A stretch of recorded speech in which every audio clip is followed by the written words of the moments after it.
This is Kathleen at My Alabama Farm Life, and today we're going to be working on the greenhouse. It's been neglected this year. I'm going to start my cleaning by taking my weed eater and my blower, and we're going to cut down some of the old dead plants and get rid of some of the leaves that are crowding the entrance of my greenhouse. I also have a lot of 5-gallon buckets, planters, and a couple of traps that I need to put away. I've basically turned the greenhouse area into a staging area or just an area to catch all my junk.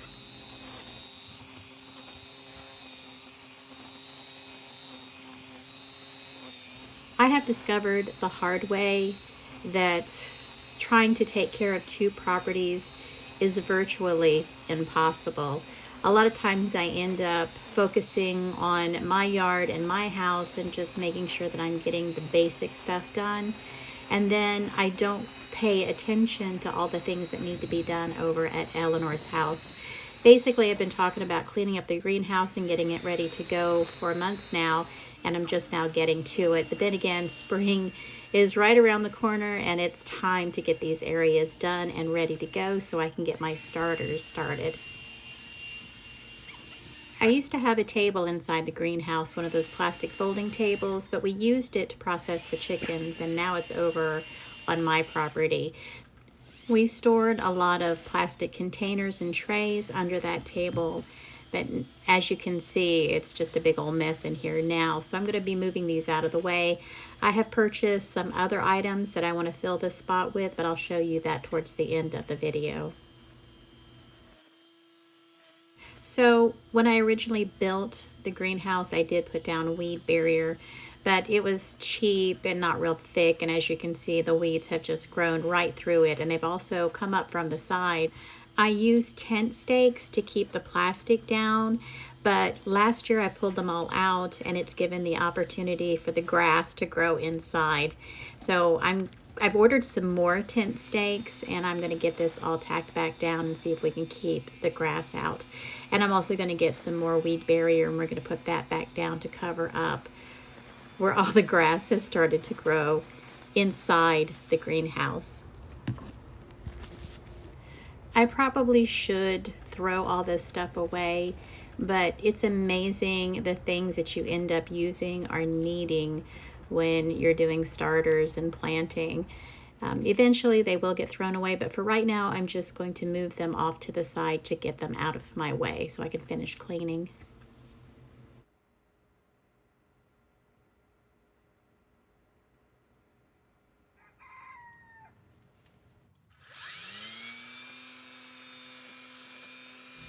I can't believe how many briars are growing inside the greenhouse, and I also have a couple of them on the outside. So after I get rid of them all on the inside of the greenhouse, I'm going to go around to the side where I can see where one nasty one is growing, and we're going to get that one too.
So that's a little better. It's a little bit more organized and it's a little bit cleaner. I can actually walk in here without stepping on briars. So this is my best choice, 15 by 7 by 7. And we purchased this the summer of 2020. So this will be our third season using this greenhouse. It hasn't been exactly perfect, but then again, I've always said you get what you pay for. I only paid about $149 for this, I believe. And like I said, this is our third season, and I'm going to show you some of the issues that I found with it so far. Now, we've had people complain about the windows melt. Well, ours actually dry rotted. If you pull on them too hard, they will fall apart. Now, we haven't had any problems with these seams or anything that I can tell, but I did find this one hole here in the corner. And if you've watched any of my previous videos, you know the zippers went. That was one of the first things that went, were the zippers on these things. Otherwise, this has actually been a pretty solid greenhouse. I want to show you what I grow over here. I had a bunch of vegetables and stuff, but that's oregano. I planted oregano there last year and it has survived the winter. I've actually got 2 plants in here that are growing, so I'm gonna have to get out here and maybe I'll plant some more oregano. It seems to like it in this area. On the other side of the greenhouse, I started my compost pile. I had this idea of using compost to heat the greenhouse over the winter, but I've never gotten to that. It's just something that hasn't happened and probably never will, but I do want to continue building my compost pile. And this are the 3 shelves that I ordered from Amazon that finally arrived this afternoon.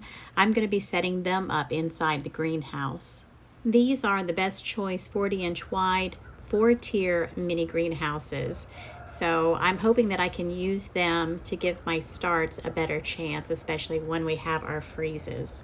But we'll see how well they work. So that's it for today. That's all I'm going to get done. I think I'll get out here tomorrow when it's cloudy and I'll get those shelves put together and we'll see how well they stand up to the greenhouse. I appreciate everyone who watches my videos and I want to say thank you. And if you haven't hit that subscribe button, please go ahead and hit it now. All right, so that's it, guys. You have a blessed and joyous day and I'll see you on my next video.